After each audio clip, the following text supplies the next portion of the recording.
Hello, happy Wednesday, and welcome to the Unplugged AI Mastermind.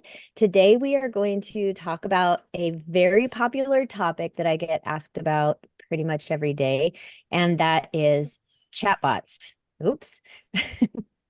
We get asked about chatbots and sales bots and prospecting bots and using AI bots. And we use one that's integrated with our CRM system, and we've given it direction to collect certain information, and it kind of has a job. And its job is to give people information about our course and to get their email address so we can send them more information. And that's its primary objective.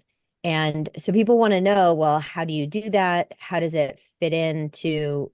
A lot of people are looking at these bots as singular add-ons to websites. And we have one that lives on our website, but it is from our CRM, and it's plugged in from our CRM system.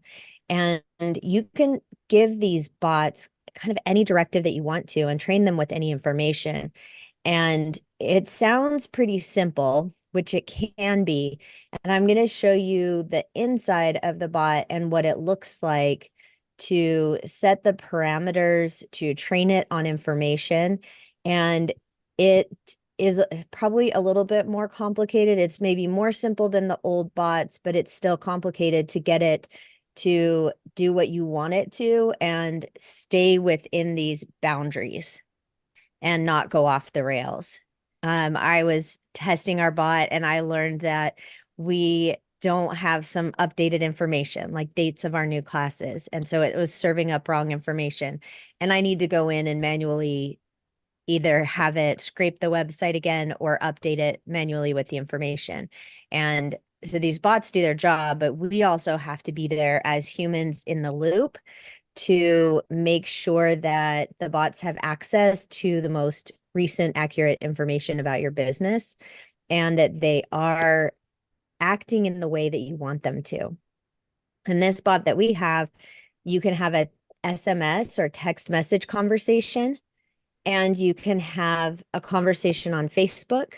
You could have a conversation on Instagram, and it will all go into the customer record, which is really handy. And so when I open up a customer record, I can see any conversation I've had with that person, and I could continue the conversation with the person um, from that history inside of their record.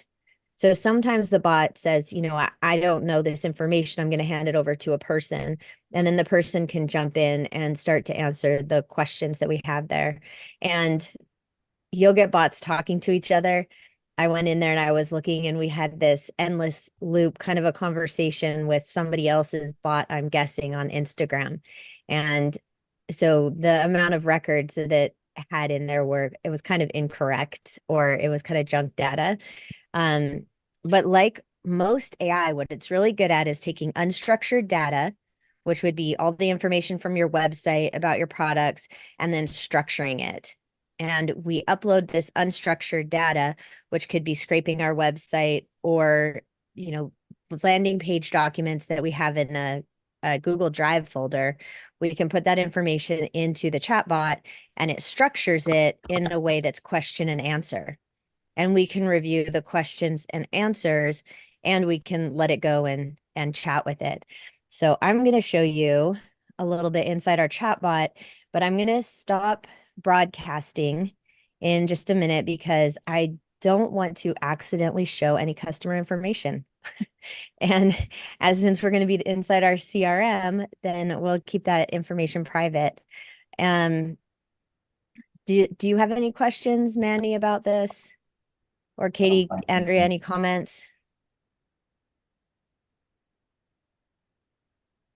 As far as configuring the bot, I think it can be a little tedious, but a lot of fun at the same time if you take the time to do it correctly, because you can really customize how you want the bot to respond. And you can have a bot like Nicole's talking about a website, a bot on our website.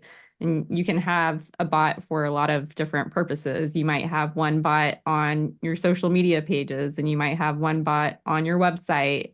You might even have an internal bot that talks to your employees if they need help finding certain documentation within your company. So like the just because we're sharing this one particular use case for a bot, it's not the end all be all use case for it. There's a lot of different ways that you can use a bot, and just like stay open-minded when you go to configure it, because you can give it a lot of personality and make it really fun too. Yeah, Notion just added an AI chatbot that you can search all your Notion pages and it does that automatically now. They added it, I think, today. And so then that's a new internal bot for us. And things that other people I know have done is they take all of their benefits information and have a little bot with that. And you could integrate it into a Slack channel or into a Microsoft Teams channel. So if I wanted to know, how many PTO I have, I could just search in there and the bot will hurry and give me the information. And I don't have to flip through or log on to another website to access that information. And so sometimes people will experiment with an internal bot because it feels a little bit safer and they're able to control the information that goes in and who has access to it better than a public bot that can get caught in this back and forth conversation with somebody else's bot and run up your OpenAI bill. And this one is powered by OpenAI. We use the API for the conversation to power the conversation. Um, and if you want to sign up for the mastermind, go to aismartmarketing.com/mastermind, and you can join us for future discussions. And we've got some really fun guests coming up. We will have Kaylin from Jasper, and she's going to show us around the inside of Jasper, some new features that they're rolling out, which is pretty cool. And I don't know who else we have coming up, but we we have a bunch of different guest experts showing us the cool things that they are up to and how to use the tools that we use every day a little bit better. So I'm gonna sign off of Facebook Live.